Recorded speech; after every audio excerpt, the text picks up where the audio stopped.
Turn off the printer and disconnect the power cord and data cables. Connect yourself to an anti-static device. Place the printer on a grounded anti-static mat.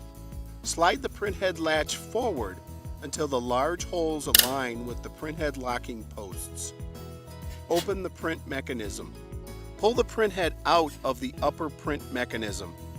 Disconnect the power and data cables. Remove the printhead. Connect the new printhead to the power and data cables. Slide the printhead cable back into the printhead cable cover. Lower the toggle. To lock the printhead into place, press down on the print mechanism and slide the printhead latch toward the back of the printer. Open the printhead. Clean the printhead. Close the printhead. Reconnect the AC power and all data cables. Turn on the printer.